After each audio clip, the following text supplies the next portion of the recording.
Train में अक्सर लिखा मिलता है, ये आपकी संपत्ति है, इसकी सुरक्षा आप करें। और पब्लिक ट्रेन से कभी पंखा, कभी बल्ब तो कभी कुछ खोलकर अपनी संपत्ति समझकर उसे अपने घर ले जाती है। भारत में हर तरफ भ्रष्टाचार फैला है। लोगों को सिर्फ भ्रष्टाचार का मौका मिलना चाहिए।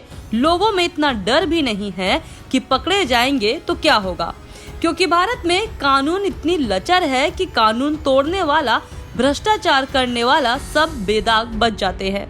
अभी अभी एक बड़ा मामला प्रकाश में आया है, यूपी के प्रयागराज से।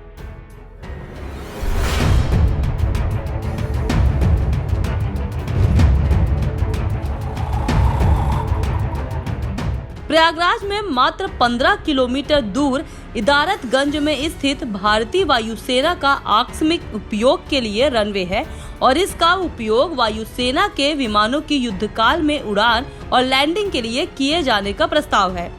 पर प्रशासन की हिला बहाने के कारण जहां इस हवाई पट्टी के चारों ओर पूरी तरह से कब्जा हो चुका है, वहीं इस हवाई पट्टी का उपयोग 2 नंबर के काम के लिए किया जाता है।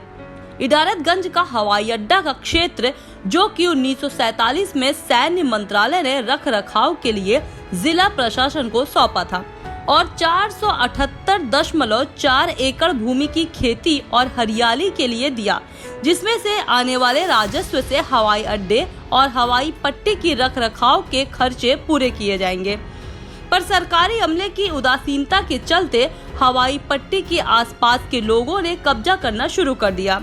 1969 में रक्षा मंत्रालय ने उत्तर प्रदेश सरकार को और साथ में जिला प्रशासन को भी पत्रावली करते हुए उपरोक्त भूमि को वापस मांगा, पर तब से लेकर आज तक प्रदेश सरकार और उसके जिला प्रशासन के नुमाइंदों के कान में जू तक नहीं रेंगी। वायुसेना मध्य कमान के जनसंपर्क अधिकारी का कहना है कि 2017-18 में उक्त भूमि पर वापस लौटने के लिए कई पत्रावली की गई और स्थानीय लोगों को भूमि पर से अवैध कब्जा, खनन और अधिग्रहण करने से रोकने और जमीन खाली करने के लिए नोटिस जारी जा चुका है और प्रशासन को भी इस विषय पर कार्रवाई करने में मदद करने के लिए कहा गया है। फील्ड के आसपास का जो एरिया है वो स्वतंत्रता के बाद रक्षा मंत्रालय ने सिविल एडमिनिस्ट्रेशन यानी स्टेट डिपार्टमेंट को हैंडओवर करी थी, जो कि लगभग 478 एकड़ के करीब जमीन है। वो दी थी कल्टीवेशन पर्पस के लिए, क्योंकि उस समय वो रिक्वायरमेंट जरूरत नहीं थी रक्षा मंत्रालय को, और इस शर्त पे दी थी कि जब हमें चाहिए होगी तब हम वापस ले लेंगे। इसीलिए उसको कल्टीवेशन पर्पस के लिए स्टेट एडमिनिस्ट्रेशन को दिया गया था। 1969 में रक्षा मंत्रालय ने इस पे पत्राचार किया और स्टेट एडमिनिस्ट्रेशन को बोला कि भाई हमारी जमीन आप हमको वापस कर दीजिए, जिसके ऊपर स्टेट एडमिनिस्ट्रेशन की तरफ से कोई भी कार्यवाही, ना कोई कार्यवाही हुई और ना ही कोई पत्राचार का जवाब दिया गया, जिसको कि रक्षा मंत्रालय कोशिश करता रहा कि वो जमीन खाली हो जाए और उनको वापस दे दी जाए।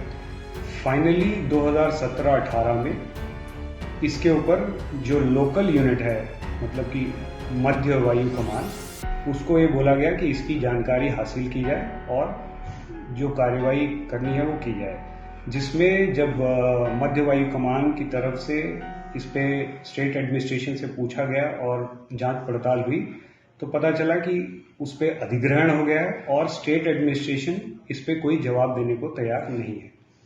यही जानकारी रक्षा मंत्रालय को दे दी गई और उसके बाद से अभी तक सिर्फ स्टेट एडमिनिस्ट्रेशन की रिप्लाई का ही वेट किया जा रहा है।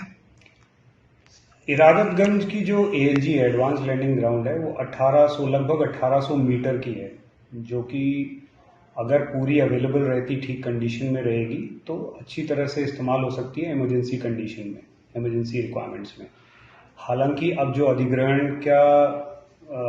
अधिग्रहण हो गया है उस एयरफील्ड के ऊपर और आसपास, उस हिसाब से उसका इस्तेमाल होना मुश्किल है जब तक कि स्टेट एडमिनिस्ट्रेशन उसके ऊपर से जाने वाली हाई टेंशन केबल और जो ऑब्स्ट्रक्शंस हैं उसके चारों तरफ उनको हटवा ना दे।